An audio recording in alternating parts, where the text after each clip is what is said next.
El pasado viernes la Cámara de Diputadas y Diputados aprobó la Ley de Presupuesto 2025 en una discusión donde el Ejecutivo logró reponer los recursos que habían sido rechazados por la Comisión Mixta y que permiten el financiamiento de diversos programas de cultura y el funcionamiento de museos, entre ellos el queridísimo y necesario Museo de la Memoria y Derechos Humanos y además, por supuesto, los sitios de memoria.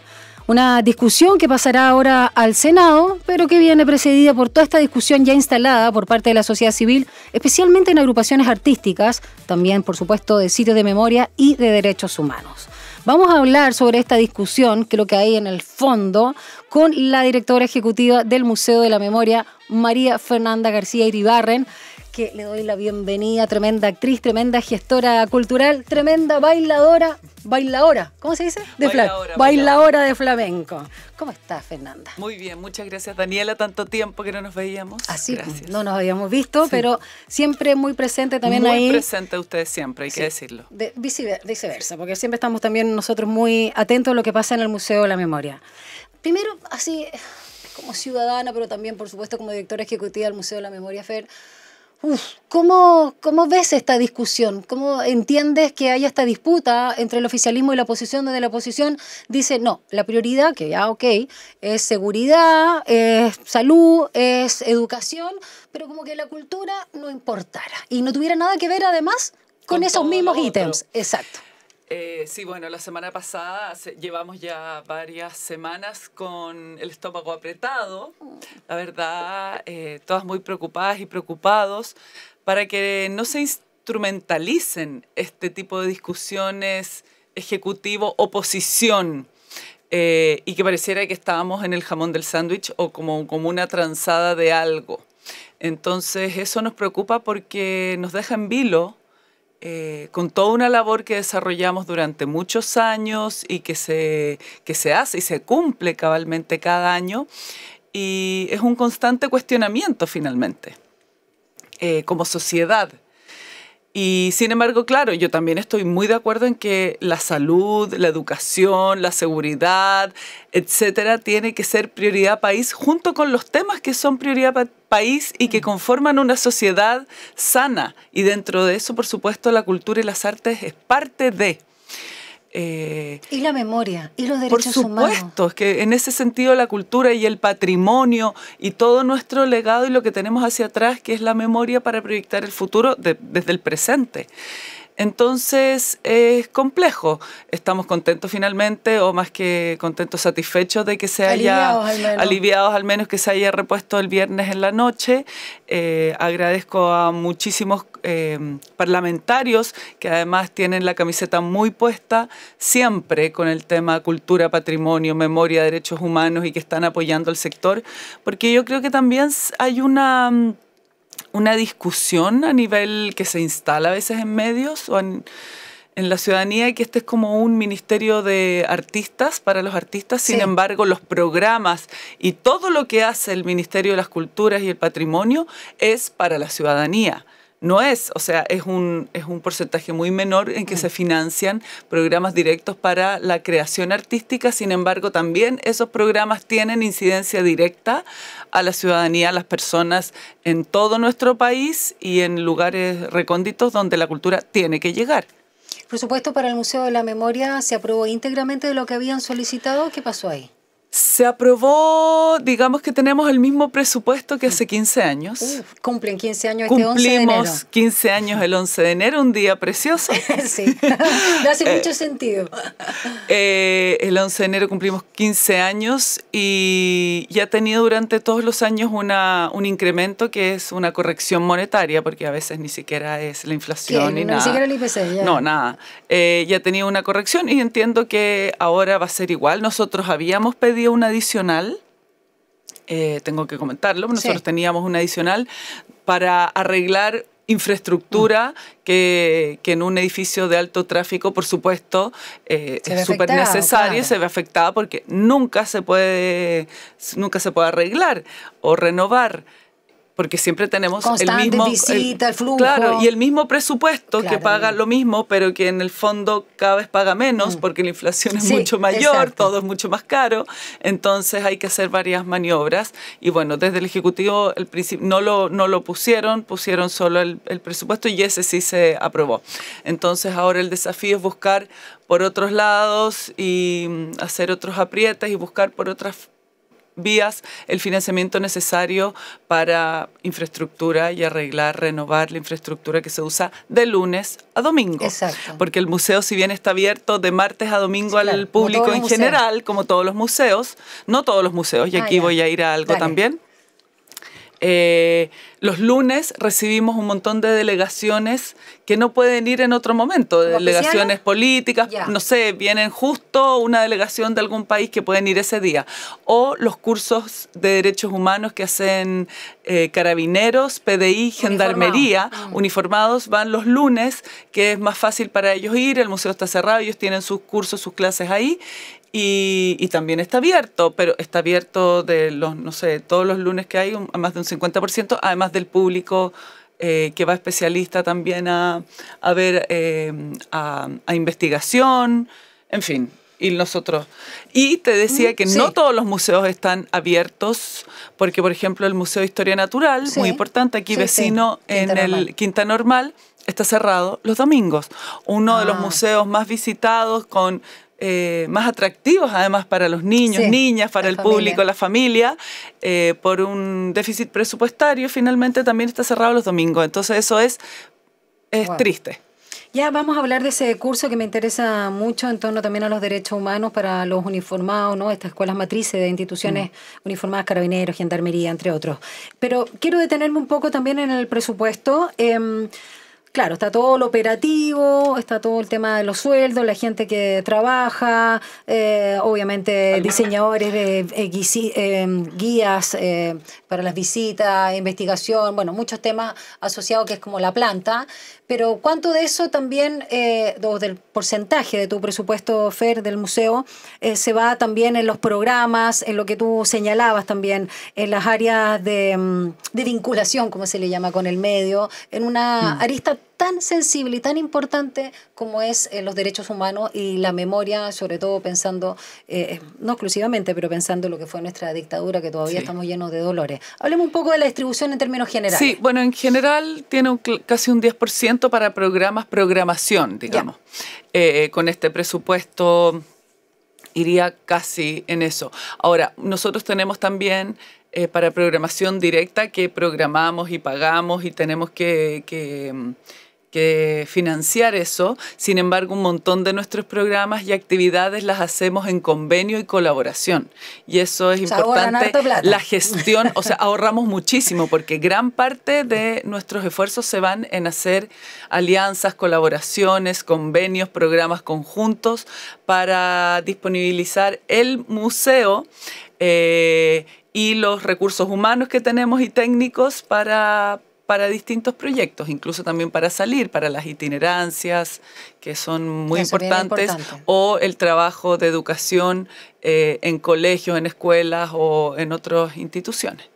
El Museo de la Memoria en estos 15 años, ¿cómo se ha ido posicionando y de alguna manera que la gente vaya entendiendo, sacando este sesgo, como también se le dio o se le impuso al Instituto Nacional de Derechos Humanos, no, son todos gente de izquierda, como que los derechos humanos tuvieran un color político, ¿no? Y algo similar también ha pasado desde la extrema derecha o cierta derecha más conservadora, de no entender la importancia de un museo de la memoria general para un país como el nuestro y para todos los países, y todos tenemos tragedias además, y no solo tragedias.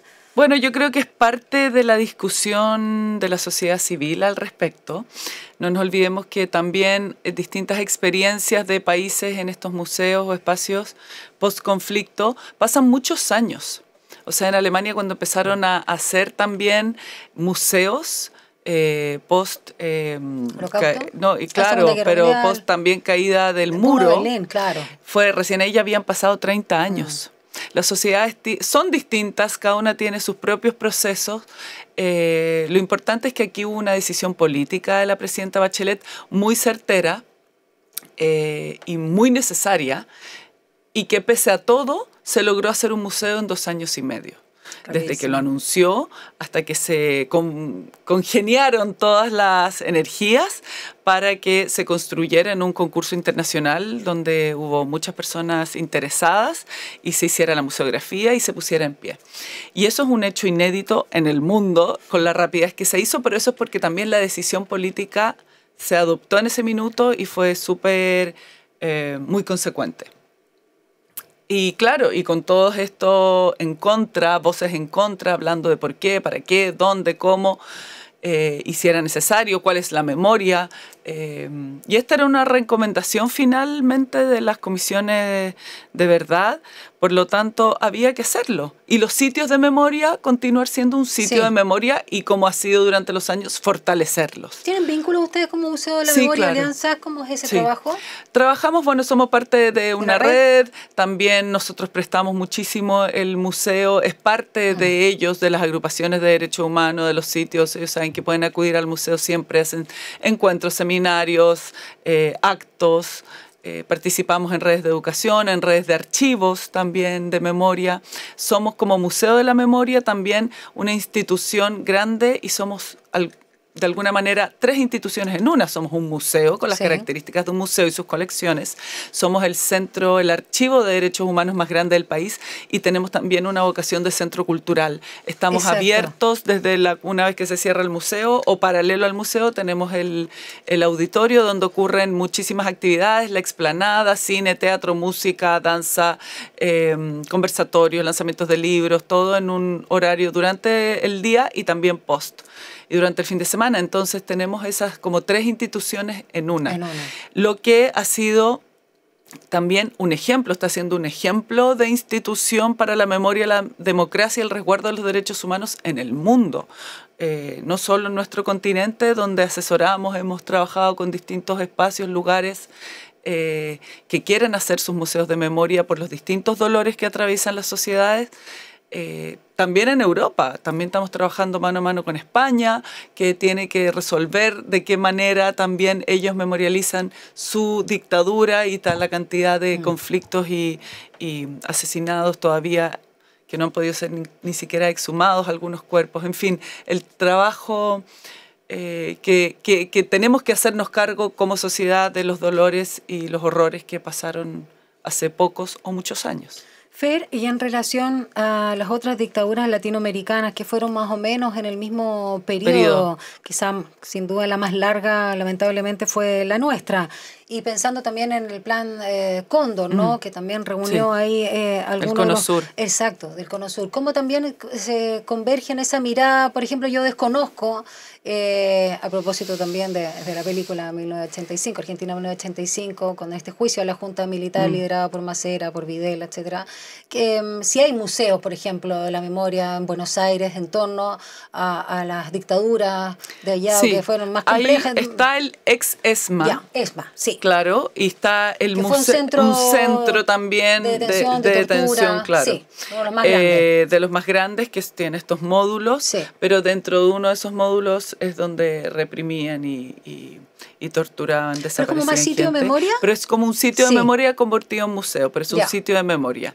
Y hay uno, no recuerdo en este minuto, se me fue el que está a la orilla del río, que es de muchas esculturas, que es más bien de arte para la memoria. Perfecto. Y adentro tiene un espacio de arte contemporánea. Arte contemporáneo. Un poquito antes, se me fue en este minuto. No importa, y hay uno en Rosario también.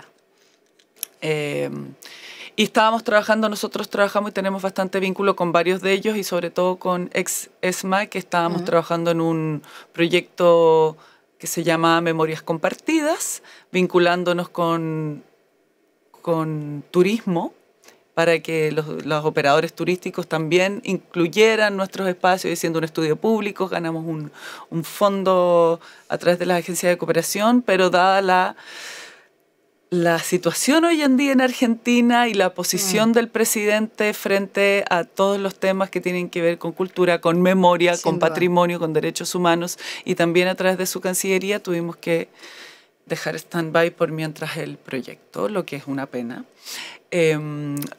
Uruguay también tiene un museo de memoria que estuve hace poco con alguien que trabajaba ahí, que ha tenido unos momentos de repliegue, yo creo más bien presupuestarios y de administración, entonces no ha estado tan activo, pero existe ese museo. Está pendiente de hacer un museo en Brasil, creo.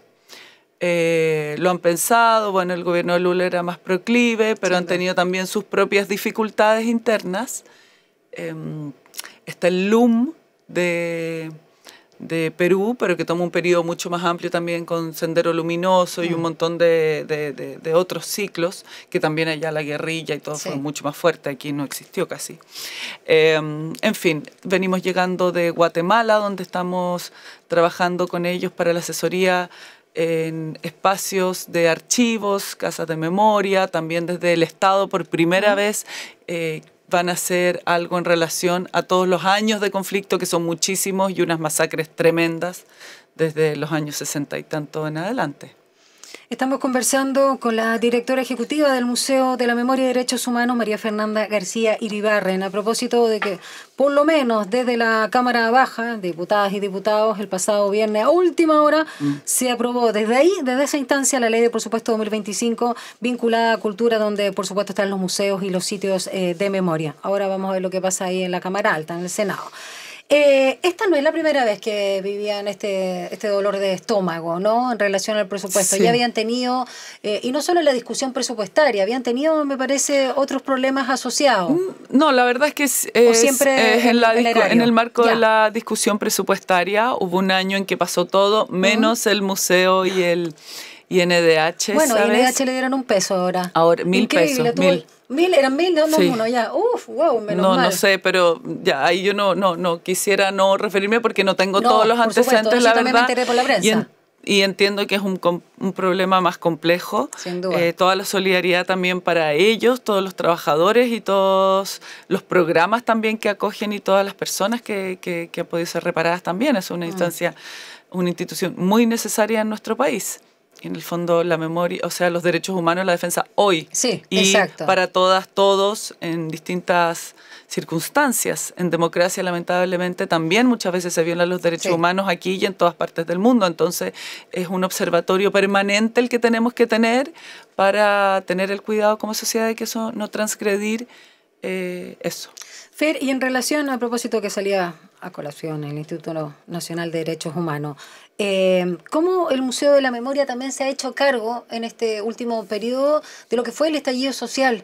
¿Está presente o no en la curatoría, en la programación, en muestras, en debate, en discusión? O sea, y ahora que se cumplió en 5 años. Nuestro mandato es del 73, desde el quiebre democrático hasta el 90, y ahora estamos trabajando en el post-90 o la justicia transicional que ha habido después y que por supuesto ha habido mucha, nunca es suficiente, pero sí ha habido, y nosotros seguimos colaborando, por ejemplo, como museo, entregando la información necesaria en que se requiere cada semana desde distintos lugares de Chile. Nos preguntan sobre los distintos casos abiertos que hay en temas judiciales.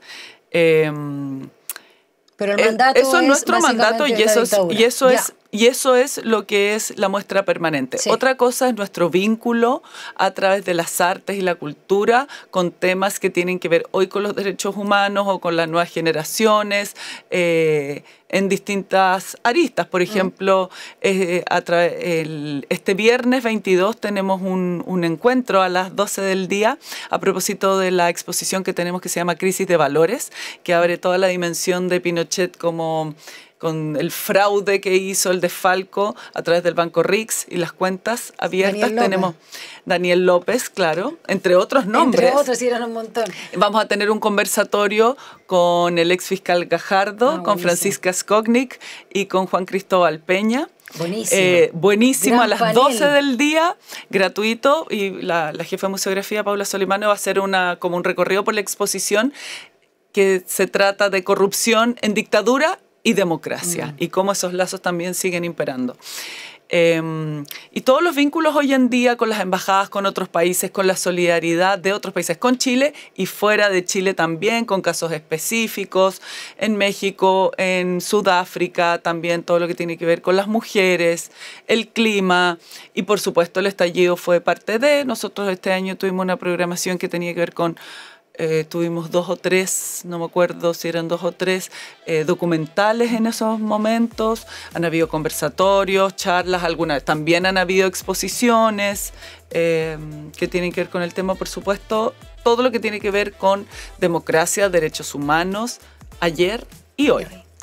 Bueno, María Fernanda García Iribarren, directora ejecutiva del Museo de la Memoria, nos acompaña esta tarde acá en Frecuencia Pública por Radio USACH. Vamos a ir a la música y le vamos a preguntar también a propósito de esta fecha, que es la más cercana, el viernes 22, con la crisis de los valores y bueno, y todo lo que se viene también de aquí a final de año y proyectando lo que se viene para el 2025. Vamos a la música, ya regresamos.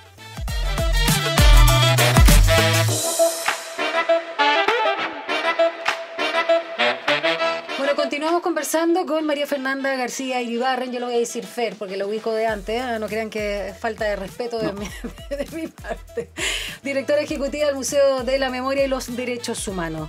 Y a propósito de lo que comentábamos, el 11 de enero de 2025 el museo cumple 15 años y queremos abordar los hitos que se vienen, por supuesto, para el próximo año, que está a la vuelta de la esquina, pero también reforzando lo que vienen realizando en una materia que me parece fundamental, Fer, que lo comentamos en la primera parte de la conversación, que es la educación de derechos humanos, donde, claro, quizás las comunidades educativas, los colegios, universidades, ha sido algo como más común de ver, sí. Pero que usted, no sé si es una innovación, cuéntame cómo surge este tema que realizan con ciertos uniformados, gendarmería, carabineros, estas escuelas matrices de estas instituciones, cursos que son sumamente necesarios y que faltan, creo, las Fuerzas Armadas, ¿no? Sí, bueno, nos visitan permanentemente, son parte del término del curso de ellos, de carabineros, de gendarmería y de la PDI. La PDI también, buenísimo. Sí.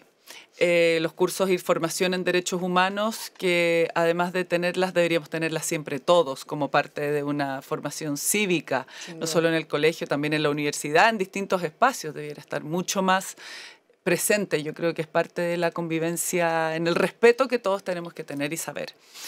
Y bueno, y los estamos permanentemente recibiéndolos y en encuentros también. Algunos de ellos incluso se especializan en el recorrido en el museo y ellos mismos lo hacen. ¿Es el relato? ¿Cómo es? ¿Es un bueno, curso? Ellos tienen cursos. Ya, sí, ellos tienen en la escuela. Sus cursos de derechos humanos, ya, por supuesto, y luego terminan en el museo, con visitas al museo. Perfecto. Y muchos de ellos ya han ido al museo, muchos de ellos son de fuera de Santiago, son chicos muy jóvenes y primera vez que van.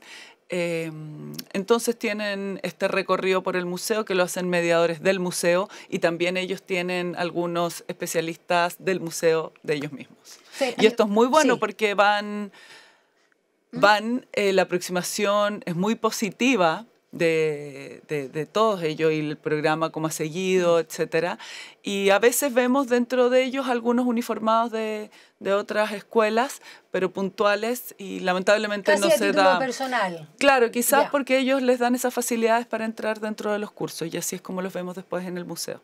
Quiero detenerme en eso, ¿no? Las visitas en general de toda la ciudadanía, sean uniformados o civiles, da lo mismo, en el sentido del impacto que tiene, porque muchas veces nosotros tenemos un relato o una narrativa que tiene mucho que ver con el sesgo de nuestra familia, nuestro condicionamiento, de nuestros entornos, sí, de lo que leíste o no leíste. Algunas familias hablaban de, ya lo sabemos, hasta hace poco, ¿no? O hasta todavía, pronunciamiento militar, no golpe, régimen, no dictadura, qué sé yo.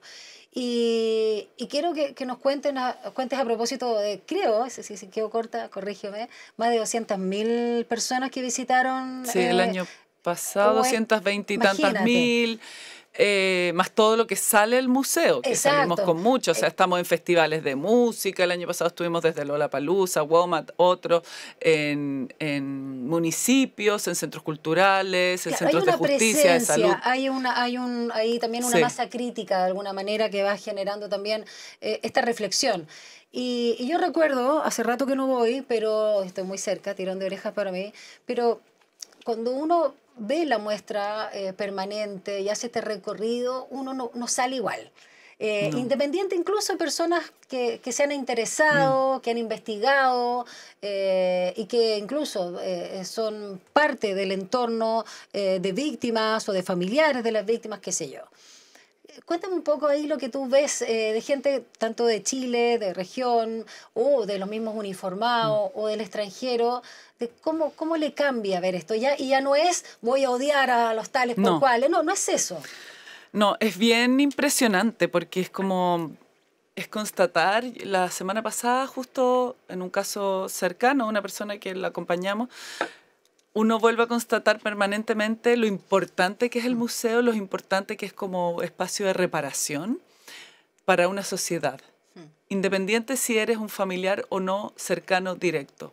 Como sociedad nos predispone y nos pone en otro lugar para hablar, para reflexionar, para discutir, incluso para discutir temas que son álgidos. Yo creo que la experiencia del museo es muy importante. Van alrededor del otro día, tuvimos casi 1000 alumnos de colegios. En el segundo semestre, van durante todo el año, pero en el segundo semestre se intensifica, lo cual nos encanta, es maravilloso porque van colegios además de todas partes, de todas condiciones, de fuera de Santiago, la región metropolitana, desde una escuelita más rural hasta un colegio privado inglés.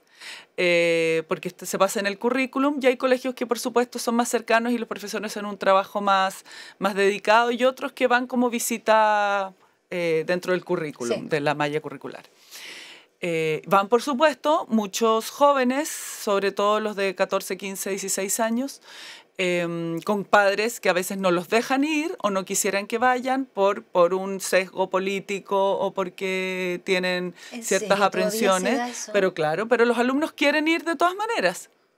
Ya están grandes. Sí. Entonces también se dan esas dinámicas y esas... Prevalece la autonomía. O sea, no, y esas discusiones a veces o reflexiones, porque los mediadores, la muestra, el valor, uno de los valores que tiene es que la muestra con documentos este relato, acredita. Sí, y no te va moldeando ni tampoco es un discurso ideológico dentro de, sino con datos y con archivos, que es lo más importante. Y ellos, los mismos mediadores, van contando y van interpelando también, porque la idea es que los jóvenes y el público tengan sus propias reflexiones al respecto. Entonces ahí van preguntando y van diciendo, mira, yo lo llamo así, mi familia se hablaba de esto, o nunca se habló, o incluso en militantes de izquierda nunca se habló y era un tema tabú por el dolor que producía, por el dolor que aún produce. O sea, hay jóvenes que se han encontrado con sus tíos, sus abuelos en fotos o familiares en el memorial de víctimas sin saberlo. O porque su abuela nunca contó o nunca quiso hablar. Entonces, los dolores o estas brechas que se abren son por lado y lado. Y eso habla de que tenemos que seguir ayudando a fortalecer a través del museo, de los sitios de memoria y de otros programas a que esto se vaya sanando. Y se va sanando de lado y lado. Entonces los jóvenes que tenían otra impresión, porque familias de derecha o que no hablaban de política, tanto como los de quienes sufrieron el dolor directamente, hay que ir sanando, acercando y finalmente que los jóvenes se hagan tengan su propia posición en un marco de respeto, en un marco en que la democracia hay que cuidarla, en un marco en que la democracia no está dada como lo sentada, como lo creen las generaciones hoy en día que han nacido en abundancia, han nacido en democracia, han nacido como con un espacio dado que socialmente nosotros no tuvimos. Y creen que una dictadura solo va a traer más, no sé, va a erradicar la delincuencia, que también son conceptos súper errados que tienen en una idealización de algo o incluso idealización de dictadores que es muy peligrosa.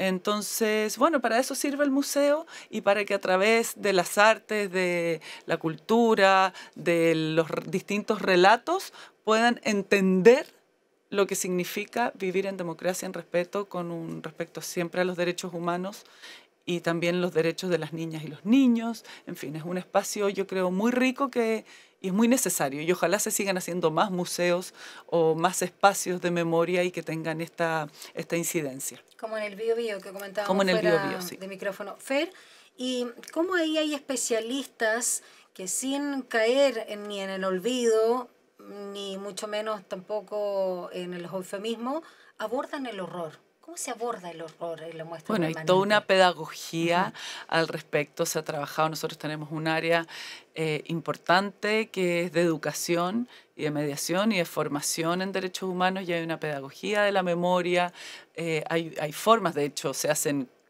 conversatorios, congresos, seminarios en torno, no solo en el museo, sino fuera, de cómo se enseña el golpe en la sala de clases, cómo se enseña la memoria a niños de 4 o 5 años. Y eso es distinto, porque los relatos y las formas es distinta para un niño pequeño, pero que tiene las memorias. O sea, se le va a morir su abuelo, se le murió su perro, sabe cuál es el dolor de perder, o ha tenido que emigrar, salir de su casa, salir con lo puesto, encontrarse en espacios que no conoce, que con eso también el exilio, se habla del exilio también a través de esas memorias que pueden tener. Cada una de las edades tiene sus formas de abordarlo. Todo el tema de la tortura, todo el tema de los centros de detención, concentración, todo eso. Bueno, los jóvenes a partir de media pasan todo eso. Y por supuesto es parte de lo que crea conciencia de que los seres humanos muchas veces por fanatismos, por ideologías, por sesgos, se llegó a eso y se llegó a eso en este país con horrores que cometían entre familiares a veces, entre hermanos, entre comunidades, la misma comunidad. Absolutamente. Y eso es lo que no puede volver a pasar. O sea, independiente de lo que cada uno piense o sean sus formas políticas, jamás podemos llegar a la deshumanización de nuestros propios compatriotas ni de otras personas. Fer, hablábamos de entonces, ¿es un conversatorio o es un seminario esto de crisis? El Crisis de Valores. ¿De valores? Este viernes 22. Este viernes 22 con Juan Cristóbal Peña, el exfiscal Gajardo, Carlos Gajardo. Buenísimo. Y Francisca Skognick, abordando desde la investigación y sobre hechos concretos hoy y remitiéndonos también como punto de partida el fraude del dictador Pinochet en Chile, que fue enorme, lo del Banco Rix y además de otras cuentas en distintos lugares, que habla de corrupción en dictadura y en democracia. Eso es a mediodía, a las 12 del día, y va a ser en la misma exposición Crisis de Valores que está en la Galería de la Memoria, que es la galería que cuando entran desde el metro, ahí directamente está esta exposición. Paula va a hacer un recorrido por la exposición y luego ya nos sentamos a conversar, a escucharlos y también a reflexionar en conjunto. Muy interesante, muy entretenido, gratuito como todo, las actividades, programas del museo. Ya, estamos en noviembre. ¿Qué se viene para diciembre o terminando ya este 2024 y iniciando, perdóname, no quiero cansarte, Fer? Bueno, tenemos una programación. 2025. Sí, tenemos programación, pueden verla en nuestras redes sociales, en la página. Tenemos programación todas las semanas o semana por medio hay cine de colecciones o hay algún concierto. Estamos terminando nuestro ciclo de teatro junto con el Ministerio de las Culturas y el Ministerio de la Mujer también, que es ciclo... se me olvidó ahora, pero tiene que ver con las divergencias sexogenéricas. No se llama ¿Disidencia? Disidencias, perdón. Ya, sí, las disidencias, entonces hemos estado con 6 obras de teatro. Buena. Y son gratuitas también en el auditorio o en la explanada, y se vienen las últimas 3, lunes, martes, miércoles, hoy día, mañana y pasado, y el próximo lunes, martes, miércoles. Yo te quiero, ¿el concierto? Se viene concierto, ¿no? Se viene Siempre un concierto tienen tremendos grande, conciertos para enero. Para enero tenemos, bueno, el próximo año que se cumplen 15 años del museo, también va a ser un año dedicado a las infancias, niñeces, infancias, juventud, importante en dictadura. Hoy también los derechos de los niños y las niñas hoy. ¿En qué están las infancias que va a ser finalmente la sociedad el día de mañana? O sea, no mañana, la estamos construyendo ahora entre todos. Y, por supuesto, quienes pasamos las infancias en dictadura, los niños y niñas asesinados. ¿Tú también naciste en dictadura? Nacimos en dictadura, pues somos, por supuesto, la diferencia que había. Y qué tremendo, ¿no te pasa? No, tremendo. De repente cuando digo, pero nací, pero con este señor ahí, con este dolor, con este... No, y había mundos paralelos, porque por supuesto una parte era muy privilegiada, nunca supo nada de nada. Yo era muy privilegiada también, y dentro de lo que pasaban en todas partes del país, también, dentro del país, que era tremendo, y una pobreza en todo sentido. Entonces, multidimensional que nos olvidamos, como que también ahí la memoria juega ciertas trampas que, bueno, que vuelve... No, pero yo tengo un recuerdo de infancia y de lo que pasaba como en el colectivo, sin tener tanta conciencia, pero sí te queda en el ADN de un país muy triste. Muy triste, o sea, para mí la década de los 80, y con mucho si no fuera miedo. Por la música, con mucho miedo. Mucho miedo, ese miedo que además que socialmente todos esos traumas cuesta mucho superarlos. Pero que es como un trauma cuando uno tiene que ir al psicólogo o al psiquiatra. Si no trabajas en tus traumas, nunca los vas a superar. Y lo mismo pasa con nuestra sociedad. Si no trabajamos nuestros traumas colectivos, dolores colectivos, se van perpetuando por las generaciones. Entonces, eso es lo que no queremos, y por eso es tan importante tener museos de memoria, sitios de memoria, espacios de reparación, en que volvamos a mirar nuestra memoria, nuestro patrimonio además. El trabajo El País del Silencio de Mauricio Weibel, también buenísimo. Es que, claro, hay mucha literatura y muchos ensayos, estudios al respecto, pero tenemos que dejar de ser los mismos siempre los que los promovamos, y ojalá que haya que hacerlo cada vez más transversal. Por eso es importante, nosotros invitamos al museo de gente de todas partes y todas las ideologías. Mucha gente también es parte del directorio, personas que son de derecha liberal, democrática, y que para nosotros son muy importantes porque es una mirada que transversaliza todo el trabajo que se hace desde el museo para la sociedad. También va gente de derecha a ver la muestra y se encuentra con algo distinto a lo que ellos pensaban, encuentran que el museo realmente es un lujo, porque es un lujo tener en nuestro país este museo que no solo es para Chile, es también para el mundo, un espacio de reflexión, de discusión, y el próximo año dedicado a las infancias, a las niñeces, y vamos a comenzar el 11 de enero, vamos a dar el pie inicial con un concierto precioso. Va a estar invitada, por supuesto, los amigos de la radio van a estar invitados. Espero cortarles pronto, porque estamos preparándolo, pero es un concierto familiar que va además a retrotraer a las infancias y memorias de todos los que estamos hoy día vivos en nuestra sociedad. O sea, jóvenes, niños, gente mayor, adultos en su cuarta, quinta edad.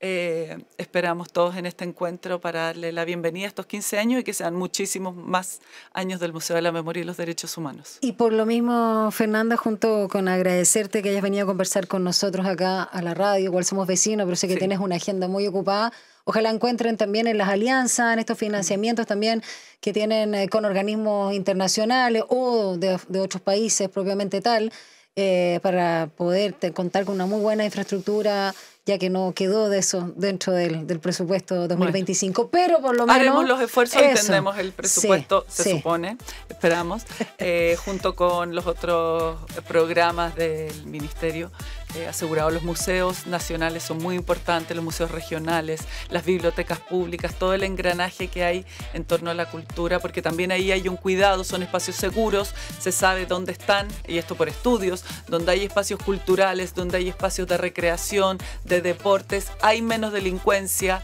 hay más oportunidades para jóvenes, hay más seguridad, por lo tanto también somos parte del engranaje social importante. También la salud mental es muy importante, y para eso la cultura, los espacios culturales, artísticos son vitales. Exactamente. Gracias, Fer. Gracias por habernos acompañado. Gracias a ustedes. Que vaya muy bien. Y nosotros vamos con música y ya regresamos en la última parte para que continúen luego con Mirna Schindler, Sin Pretexto.